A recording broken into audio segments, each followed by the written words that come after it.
नमस्कार साथियों, Shyamdev YouTube channel में आप सभी लोगों का स्वागत है। मैं आशा करता हूँ आप सभी लोग स्वस्थ और मस्त और अपने अपने जीवन में अच्छे होंगे। तो दोस्तों, मेरा नाम है श्यामदेव और मैं चलता हूँ एक ऐसी घटना की तरफ जिसे आप सुनेंगे और समझेंगे तो ये समझ लोगे कि आप उसको चौंक जाओगे सुनते ही। तो दोस्तों, पहले से शुरू करते हैं। चलो चलते हैं। नमस्कार साथियों। दोस्तों, ये घटना है उत्तर प्रदेश के एक जौनपुर ज़िले की। यहाँ पर बताया जा रहा है कुछ कुछ गांव जो होता है वहाँ पर एक सुगरू नाम यानी मुगरू नाम का एक व्यक्ति होता है। जो संगरू नाम का व्यक्ति होता है उसके पास बहुत ज़्यादा ज़मीन जायदाद होती है।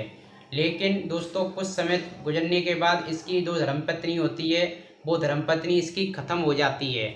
और उसके बाद धर्मपत्नी ख़त्म होने के बाद जब ये सुगरू नाम का आदमी होता है वो 75 साल की उम्र का होता है। तो दोस्तों, ये अपना सारी ज़मीन जायदाद किसी को नहीं दे सका। मतलब उसके बाद पत्नी ख़त्म होने के बाद उसकी ज़मीन जायदाद किसी को नहीं दी। दोस्तों, अपनी जोत के खा रहा था, जो कुछ भी फसल करता था अपने पास रखता था। दोस्तों, फिर बाद में कुछ दिन बीत जाने के बाद अपनी रोटी का व्यवस्था अपने हाथों से भी करता था। लेकिन दोस्तों, इसके पास कोई संतान न होने के कारण ये बहुत ज़्यादा दुखी था। लेकिन दोस्तों, इसके पास ज़मीन जायदाद इतनी ज़्यादा थी कि दोस्तों इसका खान पान अच्छे से और इसके खेतों में भी कुछ लोग काम करने आते थे। लेकिन दोस्तों, एक बार इसके पास एक महिला आती है जिसका नाम मानवाती होता है। क्योंकि इसके पास इसलिए आती है क्योंकि उसके पास 2 बच्चे थे, उनका गुजारा नहीं चल रहा था। इसलिए इसके पास वो काम के लिए आती है और कहती है, आप अपने खेत कटवाना चाहते हो तो मेरे को बता देना। तो सुगरू नाम के आदमी ने कहा, ठीक है, मैं बता दूंगा जब मेरे खेत कटेंगे। ठीक है दोस्तों। और उसके बाद ये महिला फिर आती है। तब ये सुगरू नाम का आदमी उसको देखता है और उस पर मोहित हो जाता है। लेकिन दोस्तों, वह मोहित होने के कारण उस महिला से सीधा सीधा कह देता है कि आप अकेली हो, मैं भी अकेला हूँ, तो दोनों दिन मिलकर के हम अपनी शादी को कर लेते हैं, जिससे आपकी भी समस्या ख़त्म हो जाएगी और मेरी भी जो रोटी की समस्या है घर में वो भी ख़त्म हो जाएगी।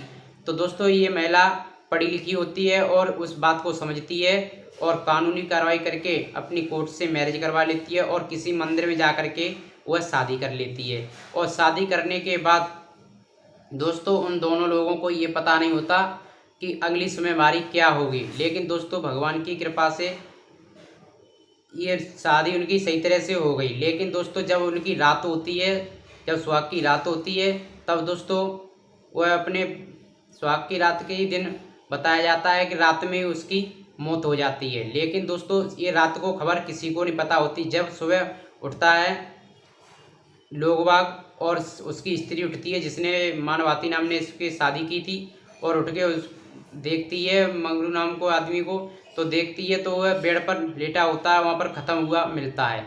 तो दोस्तों, इसे देख करके वह महिला चिल्लाने लगती है, आसपास पड़ोस के सभी लोगों को बुलाने लगती है। दोस्तों, जब देखा जाता है तो वह महिला और अन्य महिलाएं भी होती हैं तो वहाँ पर रोने लगती हैं। और दोस्तों, देखती हैं कि इस लड़की का ही मतलब इस बहू का ही चक्कर है, इसने माया के चक्कर में मार दिया है। ऐसे कुछ लोग कहने लगे कि ज़मीन के चक्कर में मार दिया है, कि पैसों के लालच में आकर के इसने मार दिया, ये इसकी साजिश थी।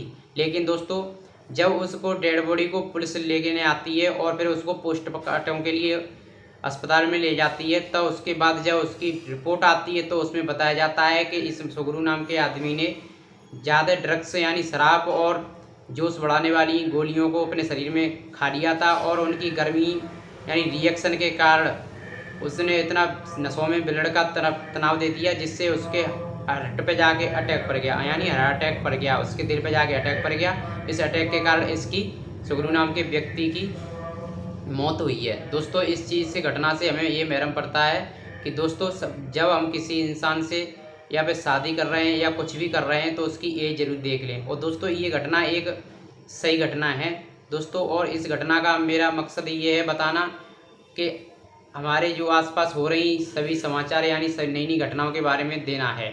नई किसी के दिल को हमारा ठेस पहुंचाना नहीं है और नई किसी को हम इस वीडियो के माध्यम से प्रभावित कर रहे हैं। दोस्तों, हम एक और नई समाचार के साथ मिलेंगे। तब तक के लिए जय हिंद, जय भारत।